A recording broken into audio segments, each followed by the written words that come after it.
Hello, Year 6. Now, this flipped classroom is just going to go over some of the language, some of the vocabulary that we used in our lesson this week. Okay, as you can see on the image, there is planet Earth. Now, this is a picture, a photograph of planet Earth, and you can clearly see the land masses, the blue water, the oceans, and these white speckles, which are the clouds, the weather formations. But that's about all you can see, which is why we often use artificial maps and globes to allow us to identify places and regions. Okay. Now, the globe itself, planet Earth, is approximately spherical. Okay, so it's approximately a ball shape. Not quite, it's not exact, which is why we use this symbol here, the approximate. Okay, and that sphere can be split into two halves, two hemispheres. Okay? And quite often we talk about the northern hemisphere and the southern hemisphere. Now, the hemispheres are divided in the middle by this imaginary line we call the equator. Okay, so here you can see on this image, exactly halfway across planet Earth, there is this imaginary line, the equator. Above it, we have the northern hemisphere, the northern half of the planet, and below it, we have the southern hemisphere, the southern half of the planet. Okay? Now, it's also possible to split the planet in half from top to bottom and have the eastern hemisphere and the western hemisphere. But generally, we talk about the northern and southern hemispheres. Okay? Now, the world can also be divided in lots of other different ways. Now, here we have the North Pole at the top of the globe and the South Pole, we can't quite see it, but the South Pole at the bottom. And we can join the North and South Pole with a series of lines. Now, these lines are called longitude. I need to get that clear in my own head. We've got latitude and longitude. Okay, so these are longitudinal lines. And the longitudinal lines, as I say, go from the North Pole to the South Pole, and they spread out equally all the way around. Now, the zero line, this red line, is called the Prime Meridian.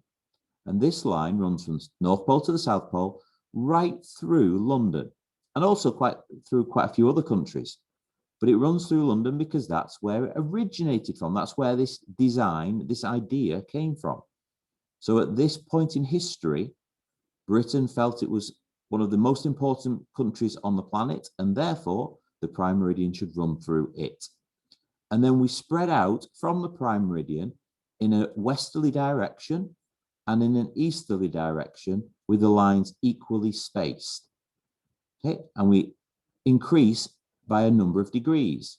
On this particular diagram, each line is 10 degrees further round than the previous one. But there are actually lines in between as well. So we could have a line at 1 degree, 2 degrees, 3 degrees, and so on. But there just isn't enough space. So on this diagram, we're going up in tens. And they will go all the way around to the back, I suppose, the back of the globe, where we have 180 degrees. And similarly, if we travel in an easterly direction, so if we go to the east this way, we go 10, 20, 30, all the way around to 180, just like a compass. So just like the degree, sorry, not on a compass, on a protractor, just like degrees on a protractor when we're measuring angle. Okay, so 0 round to 180, and then 0 round to 180 in the other direction. Okay, so that's longitude.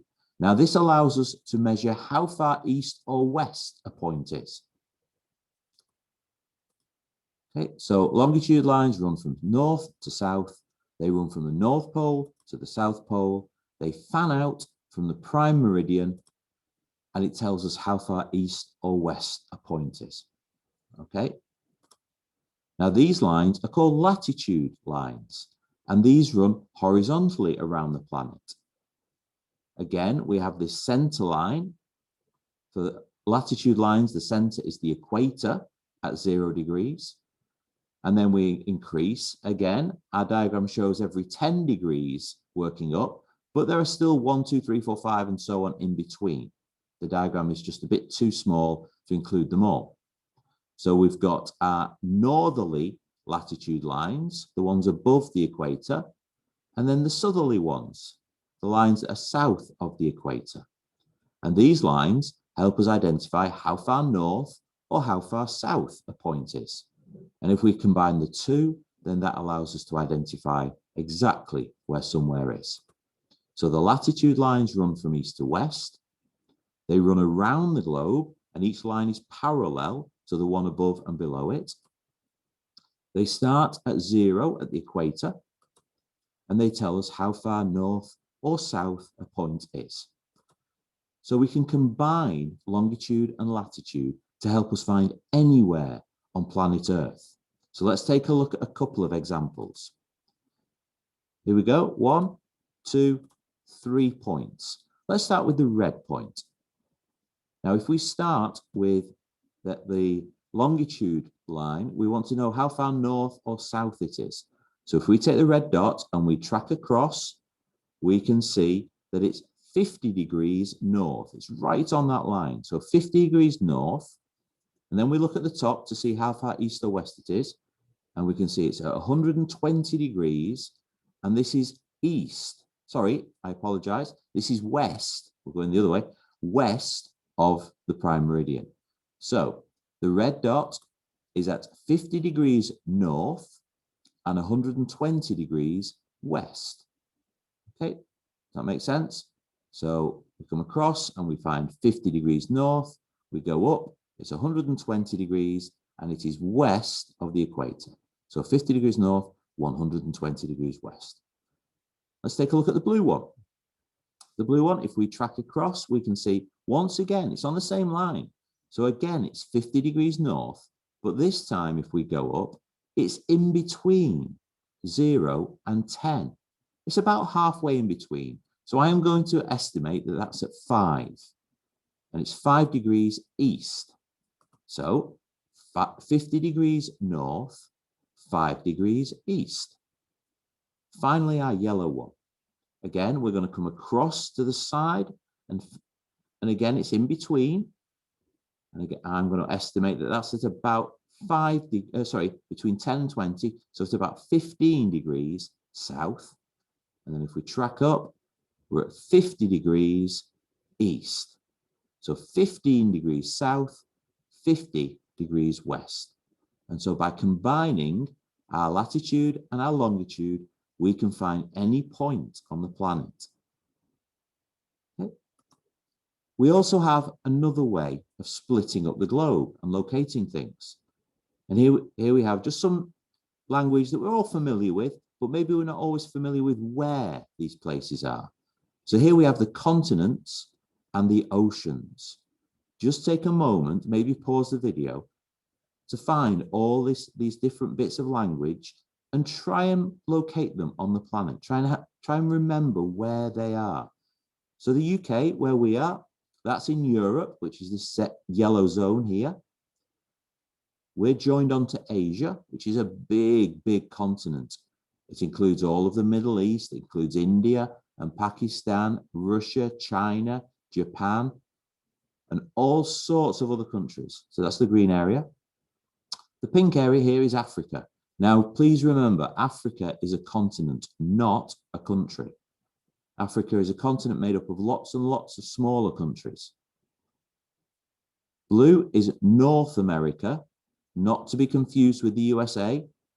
The USA is a country in North America, and it's here in the middle. Below it, we've got Mexico. Above it, we've got Canada. All three of those countries are part of North America.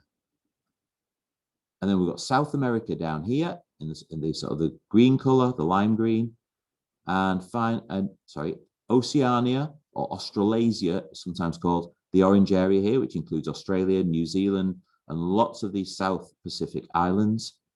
And then the final continent is Antarctica, the only continent with no permanent habitats or permanent people living there. Scientists visit, but there are no permanent residents of Antarctica. Okay, and then in between the continents, we have the oceans. 5 main oceans. We have the Pacific, which is the biggest of the oceans, and that's all over here, but it comes right the way around the globe. If you imagine it as a full globe, and reappears here. So this is all the Pacific Ocean, both sides of the map here. Now, we talk about the north and the south because it's so massive, but really it's just one ocean, the Pacific. Here we've got the Atlantic Ocean, which flows in between the Americas, Africa, and Europe. The Indian Ocean, surprise, surprise, is around India. So this is the Indian Ocean.